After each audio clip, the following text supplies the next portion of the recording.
And we are back. So it's been a while. Family things and the holidays. Like I said, I'm a one man squad, so sorry I couldn't put on the videos for the last couple of weeks. But welcome back to Grade A Fantasy. We are back for the home stretch. Uh, Last week was pretty good for myself. Well, first off, before I start talking about myself, whatever. First off, I hope everybody had a happy Thanksgiving. And I hope everybody's looking for, Christmas. I'm looking forward for Christmas, and I'm looking forward for New Year's as well. Everybody getting together, but most importantly, stay healthy out there. A lot of bugs going around and stuff like that. People getting sick. I've been pretty much okay.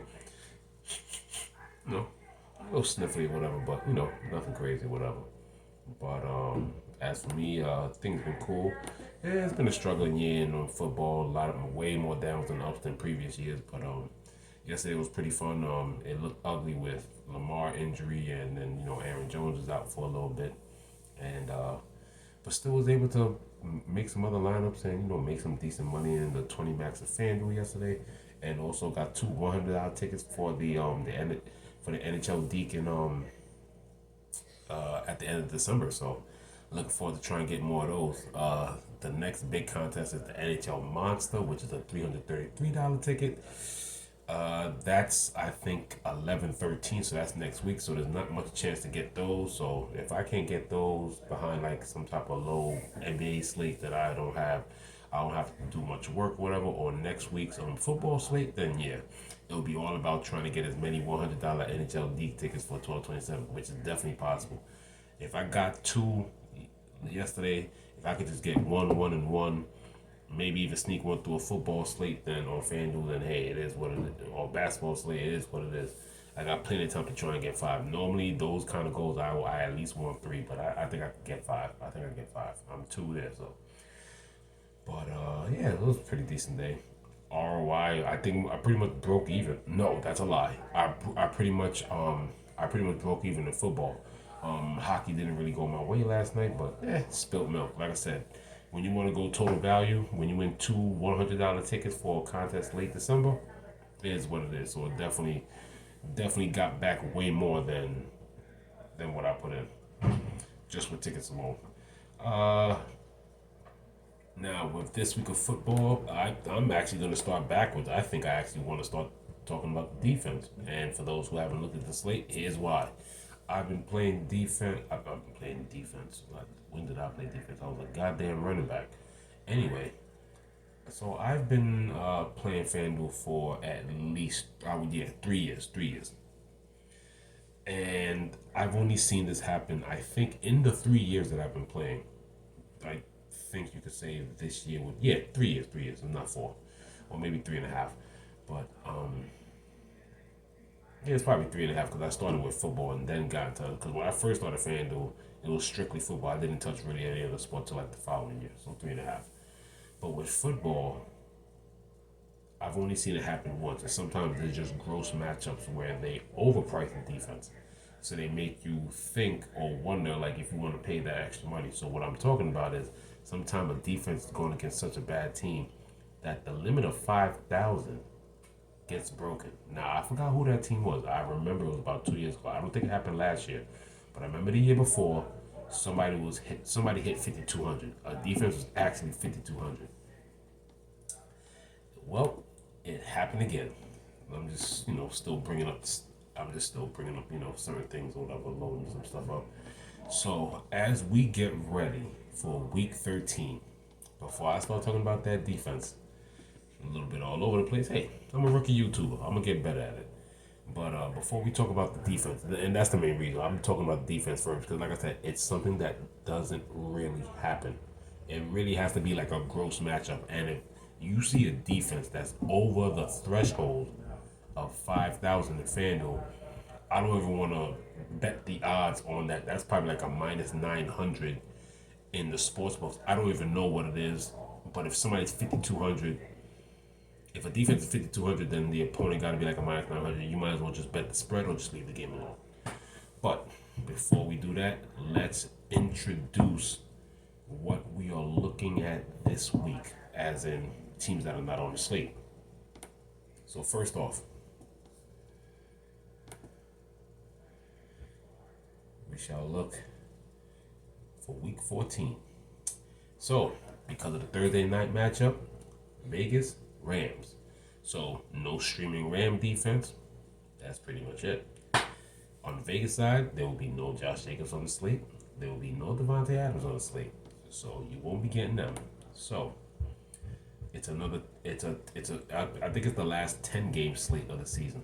Because a bunch of people got buys, and then, of course, you have, the Sunday night and the Monday night game.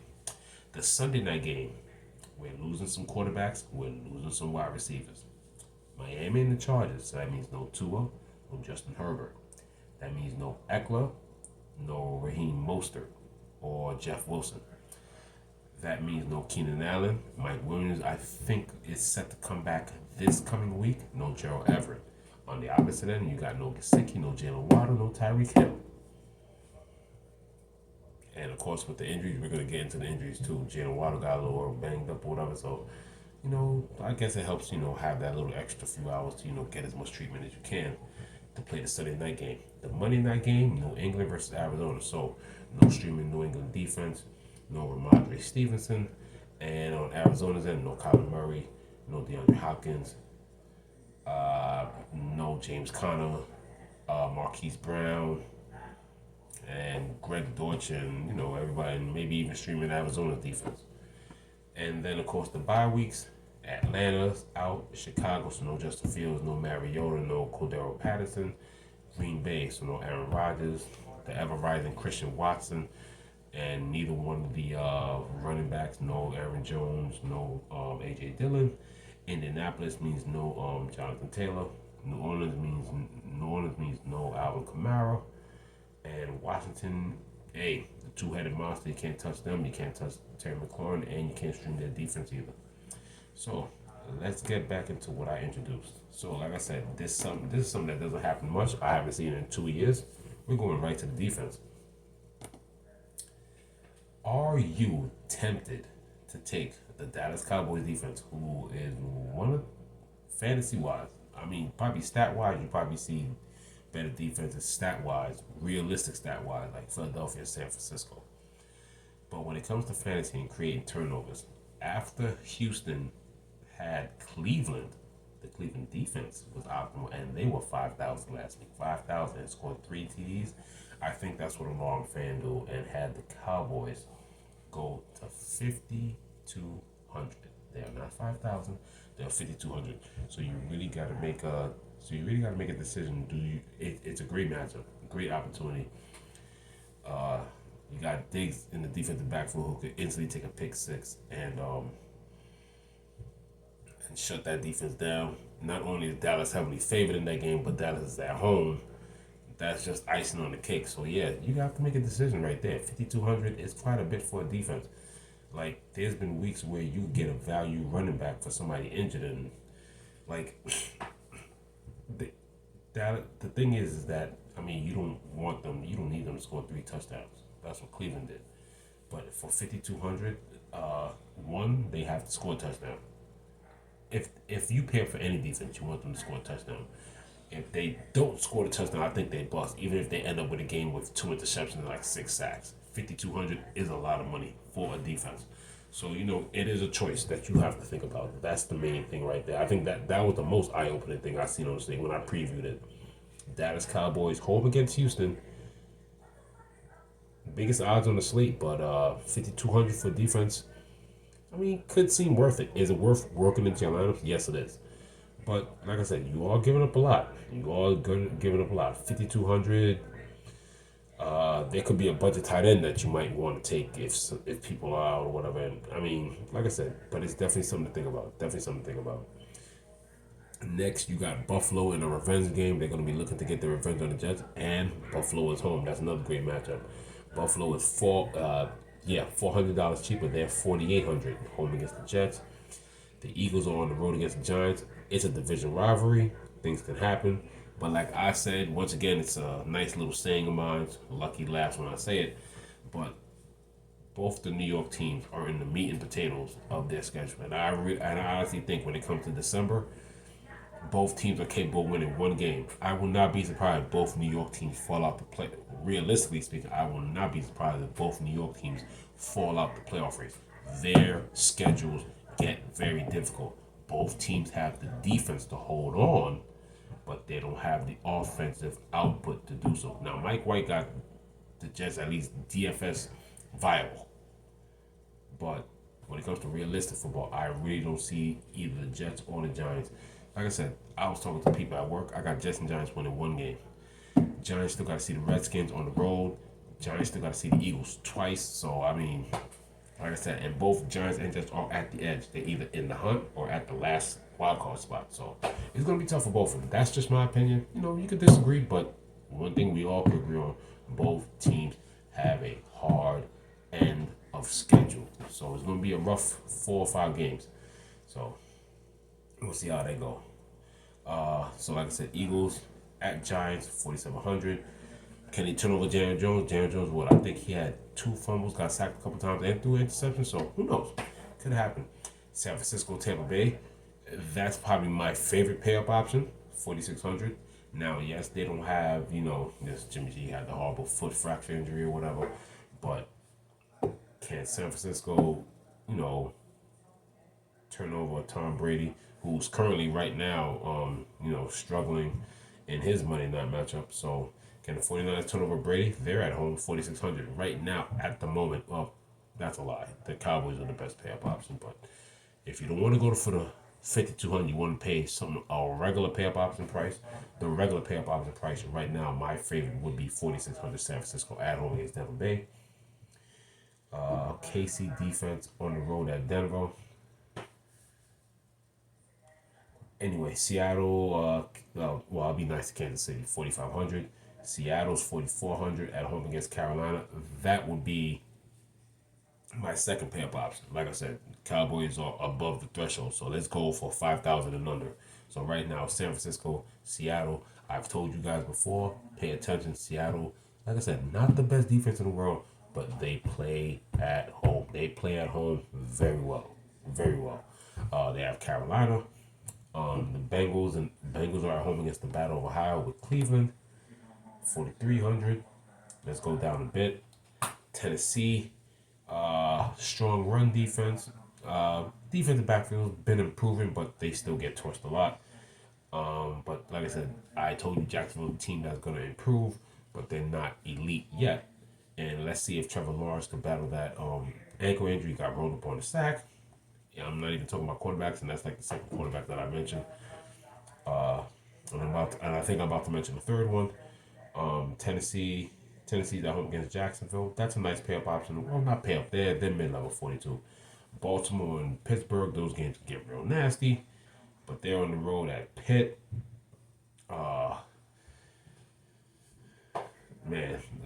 Knee injury that Lamar took pretty bad. I mean, they might as well just put the O on him right now because Harbaugh said, he'll return this season, but that doesn't mean he's returning within the next 2 weeks. So just put the O on him, Tyler Huntley. He scrambles enough to keep drives alive, and keeping the drives alive means a physical, hard-hitting defense like Baltimore gets to rest. That's the most important thing. Can they create turnovers? We'll see. Can you ever roll out the Jets defense? No, that's a defense that travels well on the road. So they add Buffalo at 4,000, but like I said, you're risking the high power onslaught of Buffalo, especially being at home, motivated with the revenge. Tampa Bay is interesting because yes, San Francisco does have the weapons, but they don't have Jimmy G there. So right now, under 4,000, I think that's one of my fave pay downs. If you're gonna go under 4,000, Tampa Bay is at 39. Pittsburgh is also an option because Huntley is there, but he's kind of like a light version of Lamar Jackson, just not the best accurate arm. Pittsburgh is a defense at home at 3,800. And another nice pay option that I do like, and I think I might stick with them because they did do me justice. I'm gonna skip a few people. Giants 3,500. They're a defense at home. That defense is gonna do its best to try and contain Jalen Hurts in that run game. But I'm not gonna lie to you. Right, once again, I'm gonna like, even though that defense it's another young defense that played well. It helped me. They were 3,500 last week. My favorite pay down option, 3,100. They're playing well since the Thanksgiving this since Thanksgiving game against Buffalo or whatever, they've been very feisty, creating turnovers, interceptions. I mean, can they get you a touchdown? We'll see. I have faith in Detroit. One more. It's their third straight game at home. They've been playing well. So Detroit at home against Minnesota. Hey, we all think well, what the fuck am I talking about? We all think Kirk Cousins is a little suspect with the turnovers. So I trust Detroit at home. 3,100. I think he could do something with that. But like I said, Detroit's not the best defense in the world, and fantasy wise, they don't create that many turnovers. That's the thing. So you're hoping maybe Kirk Cousins has one of his bad games. But yeah, man, that's the main thing right there. I mean, shit, I think I could sit here and have a whole show about the defense, and then do a part two, and then talk about the tight ends, the quarterbacks. But it is what it is. Are you picking Dallas 5,200? It's on you. I mean, I'll do it in public leagues, but certain Cavs games, I mean, I guess they're the Cavs game, but I mean, man, like I said, they have to score a lot. Like, it's almost to the point where Dallas 5,200, I think they have to have a minimum 18 points just to pay off, or like 5,200 is the ultimate bust. Like, having 14 to 16 points is not going to do it. They have to score the touchdown, have like two interceptions, three sacks, maybe two fumble recoveries, or at least a fumble recovery. Am I asking too much? But we're talking DFS standards here. A $5,200 defense. It's a big price. It's a big price to ask, fellas. I mean, put in the comment section if you think if I'm asking too much for 5,200. Some people might say, "Oh, all they need is a touchdown." Look, you can get the third or second string wide receiver on a team that sucks, but they're throwing at the end, and if they're like 54, 5,500, they're gonna way past the Cowboys on garbage time touchdowns and receptions. So like 5,200, you need them. 5,200, I think your floor is like 17, 18. If they boom, then you're looking at a 25, 27 point day. Like you're looking at possibly two pick sixes, or pick six, and maybe they get a safety and then they get the sack, and or maybe the sack is the safety, and like points just gotta add up. Like I think honestly the Cowboys 5,200, they have. Is it fair to say they have to hit 20? I was about to say 18, 19, but I think they have to hit 20. 5,200 is a lot. 5,200 is a lot. Might have to, it is a little late. But I think I can get through this video. If I feel like, a little too late, I could do a part two tomorrow, we'll see. But let's get this going. Let's get into the you know what? Since I started all weird on defense, let's just jump to tight end. The two main dogs are back. They're both on the slate, Kansas City and Baltimore. And I hope everybody's hearing me a little differently, or maybe a little more definitively and more clearly, because got me an early Christmas present. These A1 Bluetooth headphones got them on Amazon, and regular price was over $100, and they were on sale for just under 30. So I had to get these, and all the ratings on Amazon, it wasn't even like an average of 4.5. Like the average was like 4.7, 4.8, and they were all like damn near all 5 stars. So, and the minute I started listening to documentaries on this, I'm like, wow, like voices on these were sounding real good. So hopefully the clarity, you guys can hear it through here. Hopefully you can. If if you do, let me know if you hear a little different voice clarity from the other videos or whatever. But anyway, let's get back to the tight ends. Travis Kelce's still a big gap on top of everybody else. Not as huge as last week, because I think he was like 13 to 1,400. I think he was 13 to 1,400 from Mark Andrews. I think because he had the down game, Travis Kelce is not too expensive. He's still up there at 8 even. He's not like 88 or 84. Mark Andrews didn't have a great game either, but I think he's about the same price as last week. He had 6,800. He's at Pittsburgh. But once again, Mark Andrews does have Tyler Huntley. Tyler Huntley does have the fantasy upside with his legs. When it comes to receivers, I'm not really trusting receivers. If I'm doing anything, if I'm not running Tyler Huntley naked like I run Lamar Jackson, then yeah, He'll probably help that Mark Andrews stack be a little cheaper because normally when you stack Mark Andrews with Lamar is in the 8,000s. So, but yeah, you got Travis Kelsey at 8 at Denver. I mean, Mahomes is gonna give it to as much as he can, especially look for Kelsey to have a bounce back game. Mahomes will do his best to make his favorite target have a bounce back game. Hawkinson, hey, I'm a narrative guy. Are you a narrative guy? He's going back to where he started his career with a division rival. I'm a narrative guy. I will make sure I have some Hawkinson at 6,500, and they use him more consistently than Detroit did. Sorry, guys. Sorry for the Detroit fans that are hearing this, but hey, I mean, as soon as he got there, he's part of the offense. I mean, if I click on Hawkinson right now, since he's been there, I think he probably had one dud, and he's been pretty much good ever since. Since he's gotten there, I think, yeah, I think we could go back to about like, let me see, November, October, I think Halloween or whatever, and like after, let me see, yeah, his last game with the Lions, I think, was the Miami game, October 30th, and then after that, I think after, I think after that, he was pretty much 9 targets, 10 targets, 9 targets, 6-6. As for early in the season, it was 7-7, 4-12, 4-5. So yeah, he's pretty much lining things up, and T.J. Hawkinson's really doing. He's pretty much become the second wide receiver for the Vikings because Adam Thielen just hasn't been there this year. Definitely one of my favorite wide receivers, but it's Justin Jefferson and then it's T.J. Hawkins. It's majority Jefferson then Hawkinson. So 6,500 Hawkinson. I'm a narrative guy, so I'm definitely gonna do it. I'm definitely gonna do it. Dalton Schultz. I mean, 62 against Houston. Like I said, bad defense.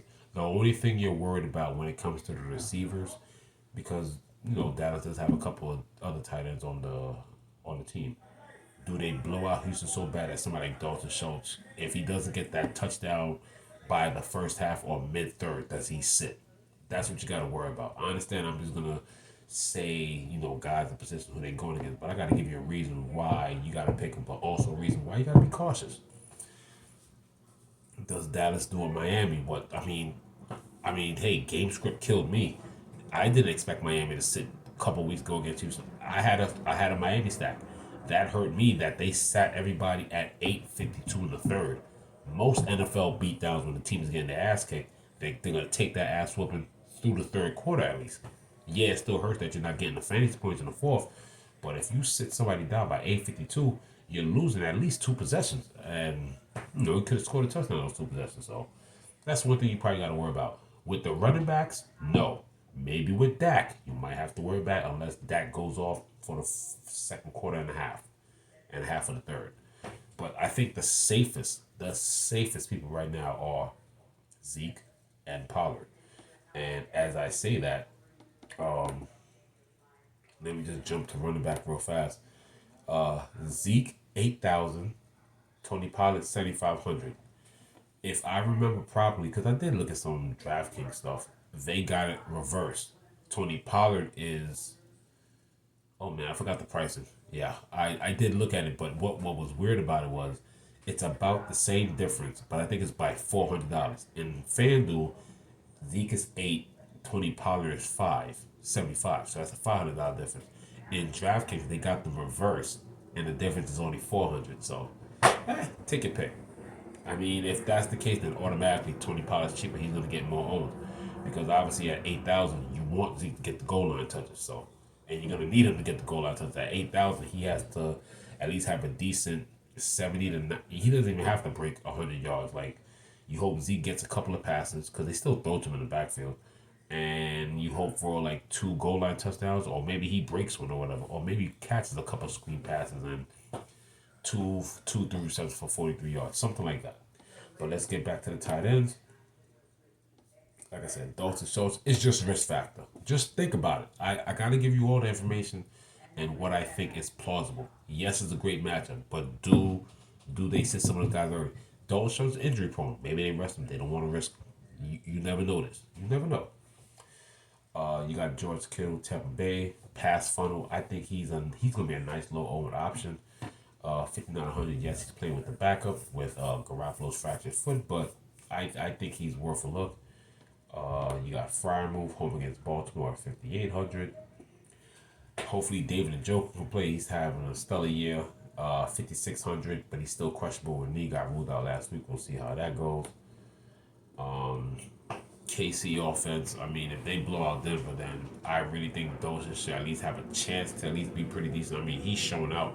He's shown pretty deep, not shown out, not like his stats are crazy, but he's shown his skill and he should be Denver's future tight end for the next few years. At 5,400, Hayden Hurst is already on the doubtful tip, dealing with a calf, so you might be looking for whoever Cincinnati's backup could be. I don't know who Cincinnati's backup. The next guy will be Mitchell Wilcox. 4,600. That would be a bargain value if Mr. Hayden Hurst can't make it.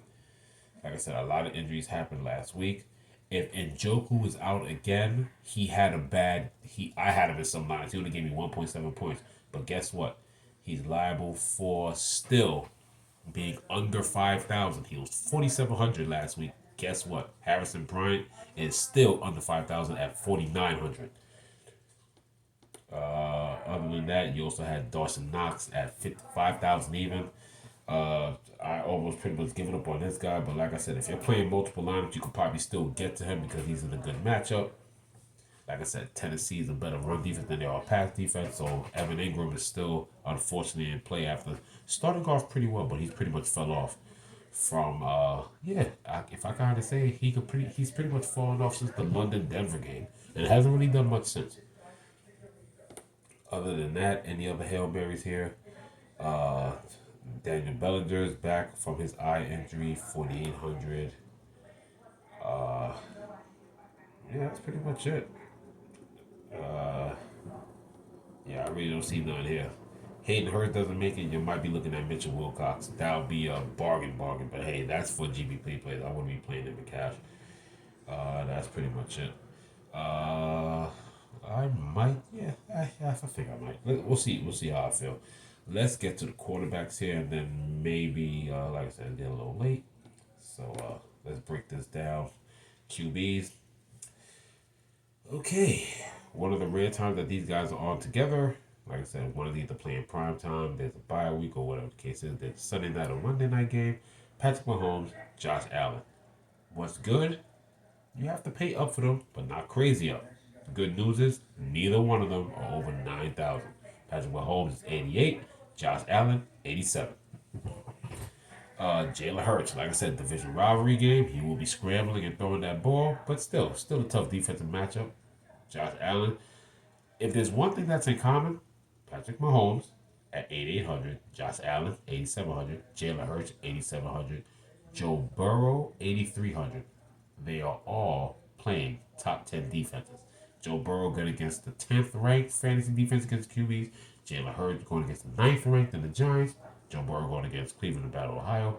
Josh Allen rematch against the Jets, 8th. Patrick Mahomes, 3rd against the Broncos. So, do I think with that being said, and with all those defenses being legit, do I think all 4 of these quarterbacks go off? I think you can pretty much knock a decent chunk out of the field by picking the right quarterback. And right now, if you made me pick right now, I would have it Josh Allen. With those top 4, I will have Josh Allen 1. And to be honest, I will have Joe Burrow 2. Then Hurts, then Mahomes. Fantasy-wise. Josh Allen to me is just a man. Joe Burrow probably has the best matchup. Jalen Hurts makes up for the passing with his legs. And then you got Patrick Mahomes. Well, like I said, Denver has made a lot of quarterbacks struggle. So, like I said, we're just talking fantasy. I'm not talking about talent. We're just talking about fantasy matchup. Let's just put the O on him right now. He has a great matchup against Pittsburgh. Yes, TJ Watt makes Pittsburgh defense better, but Lamar's not playing. 8,000, but he's not playing. Let's skip down to Dak Prescott. He's the next 8,000 QB. Once again, play at your own risk. You just hope that he goes off. If the running back go off, you hope maybe Dak can get into the part and throw 2 touchdowns instead of just giving it to Zeke and Pollard. Maybe he could throw a screen to Zeke and Pollard, get that touchdown pass that way. Because you're going to be really upset if he only throws for like 200 something yards and only one TD pass and assists the rest for 8,000. Not worth it. Geno Smith, home, under 8,000 against Carolina. Great matchup. Kirk Cousins, yes, on the road, and they've had some, pretty tight battles even when Detroit was bad. Detroit does seem to play up and play Minnesota tough, and those games are always at Detroit. So Kirk Cousins at Detroit again. Seems like a pretty fun game to stack, so we'll see how it goes. But Kirk Cousins 7,500. Once again, Trevor Lawrence got rolled up his foot on the sack, so he'll be questionable all week. You're not going to get clearance from him until probably later in the week. But he has a good match against Tennessee secondary. We'll skip down. We'll skip Brady because I don't like his match against San Francisco. Jared Goff 7,100. Oh, I'm sorry if I didn't say it. Trevor Lawrence 7,200. Jared Goff is a nice 7,100. Tyler Huntley, like I said, he has the potential to do some things with his legs. He does have games where, with his legs, he's had. I think he was part of a Millie Maker a couple of years ago or last year, something like that, with one of his games when Lamar got hurt. So don't count out Tyler Huntley yet. He was on the Millie Maker lineup on DraftKings. Yes, the scoring is different on DraftKings, but like I said, he still performed. Uh, so he's definitely worth a look. I'll definitely have him in some public league lineups. Uh, Hey man, he didn't show much, but like I said, he's rusty. So does that make him a good fade? Most likely, but I'll probably have Deshaun Watson because guess what?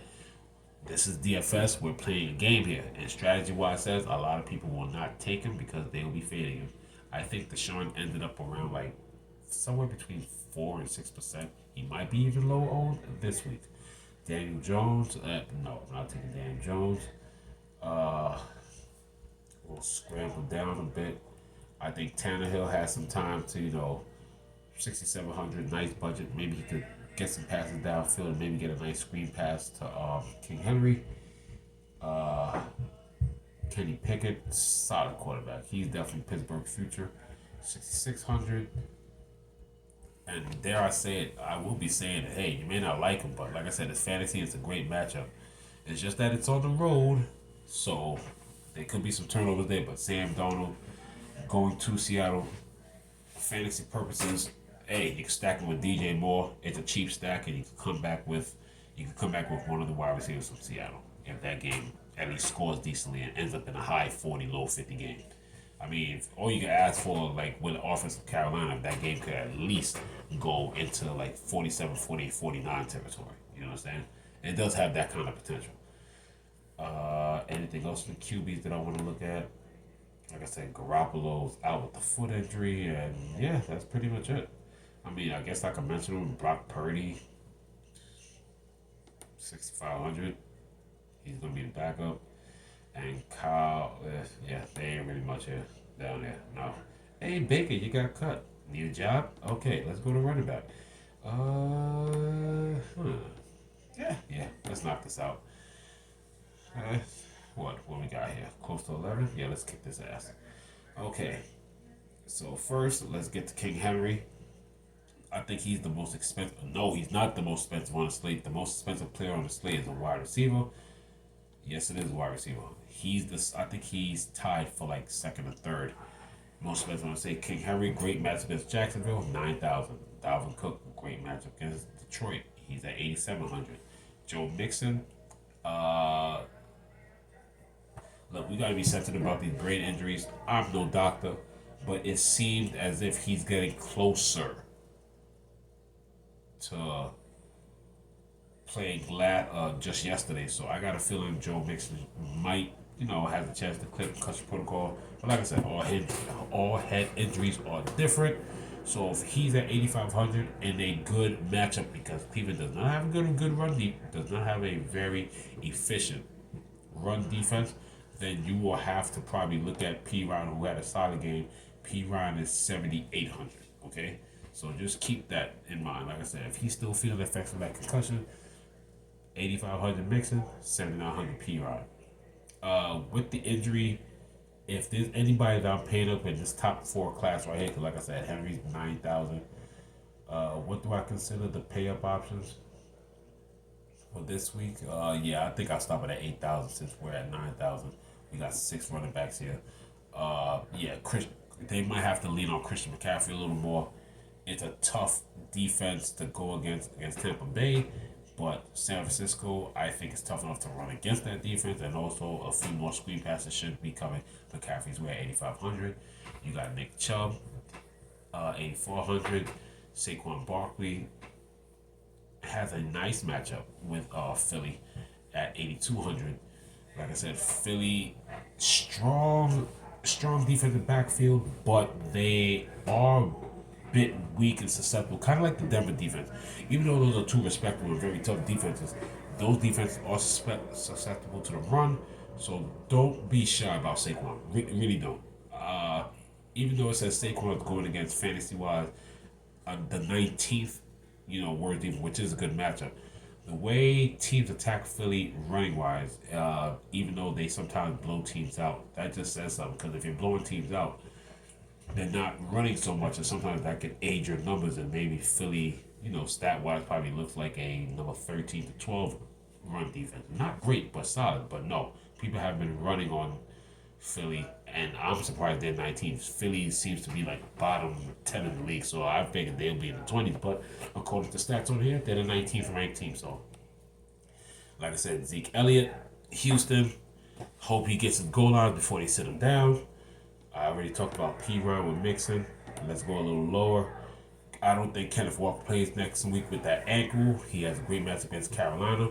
If he doesn't, there's a whole bunch of guys in Seattle that do not look healthy. You're going to have to wait. Nobody knows about who's going to play because they already had, like, if I click on the Seattle game, like, there's a ton of running backs that are just injured and hurt.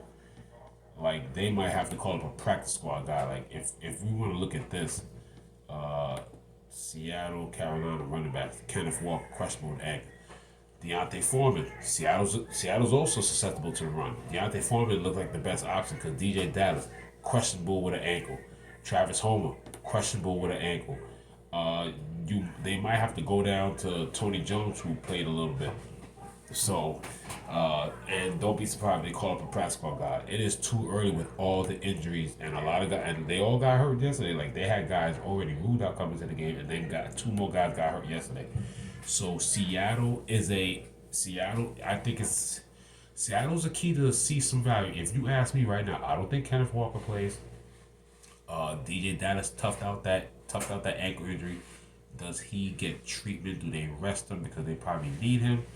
And if not, do you have the guy who probably knows the playbook the most, who's probably been there the most? He's been there a long time for the last couple of years, Travis Homer. And if not, Tony Jones is probably the next best option because he's the one that's absolutely, totally healthy. So, Tony Jones, 5,500, Travis Homer, 5,800, DJ Dallas, 6,000. Big opening value. Big news to pay attention to. Yes, draft your preliminary lineups. Or even if these guys are hurt, see what your lineups look like when you preliminary build them with these cheap salaries. Because either one of these three or four running backs are in for a good matchup. Let's keep going down a bit. Like I said, Tony Pollard. We just talked about Travis Etienne against Tennessee. That's probably going to be his toughest matchup. So I don't think that's the best matchup. Hopefully they'll throw him the ball a little bit more. Isaiah Pacheco, 7,300, but again against a tough Denver defense.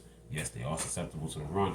DeAndre Swift got a little burn, so hey, look out for DeAndre Swift. For those people who are still picking Mr. Williams, because DeAndre is now saying that he is now finally feeling the healthiest he has felt all year. 7,200 at home against a okay Minnesota defense. It's definitely one of the defenses that I like better at home than on the road. You probably heard me say about that Minnesota defense too. That defense is okay, but it's a defense that I trust more at home than on the road. Miles Sanders normally performs well against the Giants at 7,100. Like I said, Jamal Williams at 7,000. So he's 200 to 300 off from DeAndre Swift, 200 off. So a little bit of decision making, not too much of a difference. they're a lot closer than what Zeke and Tony Pollard is with a significant $500 difference. So just you gotta make up your opinion there. Like I said, DeAndre Foreman on the opposite side of that Seattle game, 6,900. I like that price. Rashad White for Tampa Bay. Leonard Fournette should be back, so both him and Fournette are 6,800. But I don't like either one of their matchup against San Francisco. If you're asking me, I'm definitely picking Fournette because at least they throw the screen passes to him, or at least those flat play action passes. Devin Singletary against Buffalo. They will throw him the ball if the Jets are a little stingy with him. And yeah, I mean, as long as the game is close, David Pierce definitely looks like he could get some run with the ball because they're gonna give him some touches no matter what against Dallas. And then after that,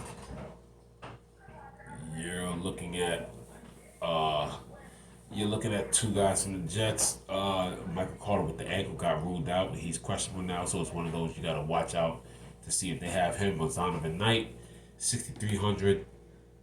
Both of them are 6,300. Like I said, FanDuel's doing a great job of grouping the running backs together. And you just got a bunch of stuff here. Just a bunch of stuff. Just a bunch of stuff. Yeah, we're gonna finish this. It just hit 11, so yeah, let's knock this out. I thought I was really gonna take a while to do this, but I guess I felt a little rusty not doing the show in 2 weeks. But I'm pretty much giving y'all some good information and letting y'all know what's going on. The most expensive guy on the slate. Why not? Justin Jefferson, 9,300. Jamar Chase against Cleveland. Hey, let me tell you something. Jamar Chase looked great. He's gonna look even better. Cleveland, that secondary. Look here. I understand sometimes Cleveland always seems to be in the middle when it comes to like defensive ranking and stuff like that. But the Cincinnati team is hot. I like Jamar Chase. I actually think I like Jamar Chase just a tad bit better than Justin Jefferson. I don't know why, but after that long little layoff, he looked healthy from the injury, and the Bengals are just playing better ball. I understand this is fantasy, and this we're talking about the individual. But if Jamar Chase did just come off injury and had a solid game, Justin Jefferson deserves to be the highest. But if you want me, if I somehow had a program and do anything for projections, I think I might have Jamar Chase just slightly over Justin Jefferson, or at least tied. I got a feeling I don't think Justin Jefferson is going to be the highest scoring wide receiver this week. I just don't. You got Amon-Ra St. Brown at 86. They're pricing that boy up. He's almost at $9,000. Amon-Ra St. Brown is almost $9,000. That lets you know that man is balling. He's 100 more than Stephon Diggs, who has a tough matchup against that solid young Jets defensive backfield. AJ Brown against also solid New York Giants secondary. He's at 84. CeeDee Lamb, once again, choose at your own risk. You hope he gets his bombs, or maybe Dak only maybe targets him. Maybe he gets 8 for 144 and a touchdown. Like I said, anything can happen in that Houston game, but you have to get pieces of that game. You have to. You just can't fade that game. You can't. I understand I'm like making it not seem simple just to pick Dallas, but at your own risk. Like I said, it just happened. It just happened to me with Miami a couple weeks ago. So you got DJ Metcalf, solid matchup, 7,900. T Higgins is still producing with Jamar Chase back at 7,800. And then like I said, we go in out with Chase, Metcalf, and then T Higgins and Lockett. Lockett's at 7,700. Carolina, the last 2 years, they are very susceptible to the deep ball. Look out for Tyler Lockett. Christian Kirk, all the Jacksonville players they take a slight downgrade if Trevor Lawrence can't play. If Trevor Lawrence is in against pretty much the worst secondary, you probably heard me talk about the Washington secondary, but the worst secondary in the league is Tennessee. They are all viable. Christian Kirk, 7,600. Chris Godwin, 7,500, not that bad. Yeah, I guess it's okay with matchup. Yeah, Wilson is balling. 7,200 at Buffalo. Deebo Samuel. Now, I want to talk about these two guys here. I really want to get in depth with. Well, I'll bring up these guys and I'll get to Deebo. Right under Deebo at 7,000 is Devontae Smith. Like I said, DJ Moore since Since Sam Donald came back, he's brought back to life more consistently now. He's still under 7,000. He's 6,900 now. And I'm glad I skipped those guys again so I get to group these guys together. Debo Samuel, 7,100. We got Brandon Ayuk at 67. With Purdy taking over for the broken foot of Garoppolo, I I think that the strongest point in that offense now will be Christian McCaffrey. They're going to lean on him more with his running and also catching out the backfield. Now, after McCaffrey, I still think Debo is a strong DFS threat. Why? Because even though with McCaffrey, those backfield handoff, wildcat type plays, option type plays, flat screen counter plays for Debo Samuel, they have not stopped. They're pretty much almost at the same.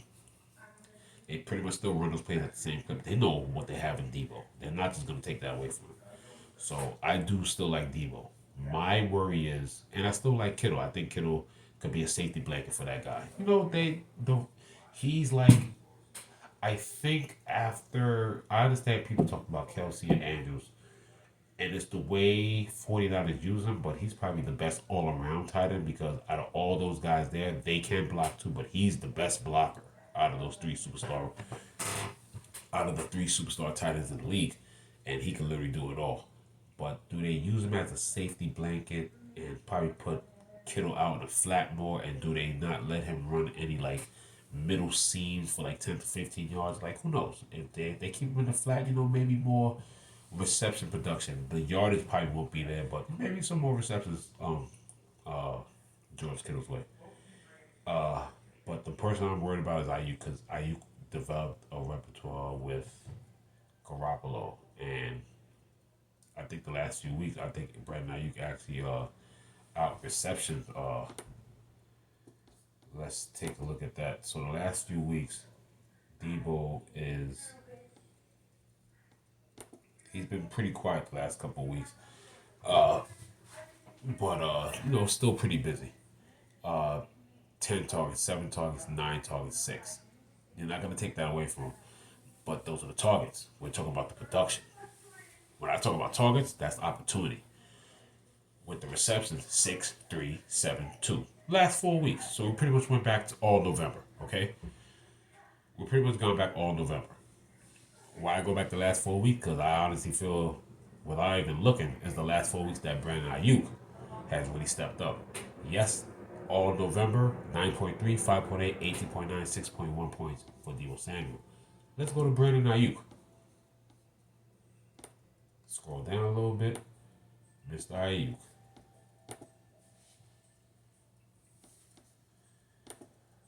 Game log. 9 targets, 8 targets, 4 targets, 7 targets. Everything pretty much lower than Debo, but a little bit more consistent. And he's been doing it since October now. So from October 16th till now, 24.3, 11.7, 17.1, 9.4, 15, 9, and 7.1. So with a couple of 2 touchdown games in there. So Brandon Ayuk and Jimmy Garoppolo definitely had a strong repertoire where Debo, yes, he got dinged up a bit, but he didn't have a string of these double figure games that Ayuk had. And Ayuk pretty much had even with 7, 2 9 and a 15, Ayuk had a better November than Debo had. So don't get me wrong, Debo's still the man, but I'm just talking about the DFS repertoire in general. So Brandon Ayuk was having pretty much an outbreak season because of this year, but I think he's the one that takes the regression. Purdy, unless I'm not there during San Francisco practice, but I don't know his repertoire, how many times he even looks at him during practice. So that's what I'll be worried about. So if there's anybody that takes a dive, I think it's Ayuk. Then it's Kittle. And then I think you still have Debo. You probably have Debo probably running more options because they want to make it easier for this guy. Debo and McCaffrey are still going to be up there. It's just a case of how they use Kittle. Can they use him to protect more, or do they kind of hold him in and break him off into the flat for some short routes? I think after this guy gets his feet, after Purdy gets his feet wet for 3, 4 games, I think there's only 5 games left in the season, to be honest. I think you really have the opportunity for some more receptions for George Kittle. We'll see.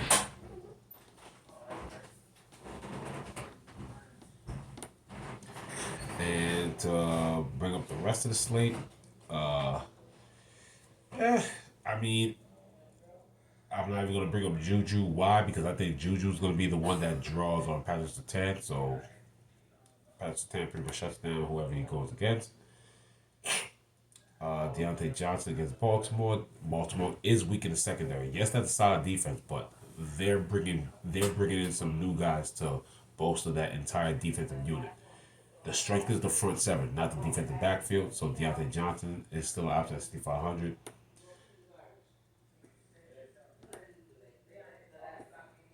We got Zay Jones. Like I said, any Jacksonville Jaguar that's playing is viable. 6,300 Zay Jones. George Pickens still having a solid year. 6,300. Gabe Davis is always viable. Deep option. Can he burn the Jets? We'll see at 62. And yeah. Donovan People Jones 61. Michael Gallup 6,000.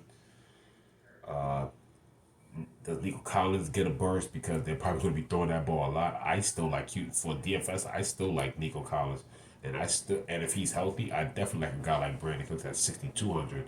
They're going to be throwing that ball a lot. This is DFS. We're not worried about the game.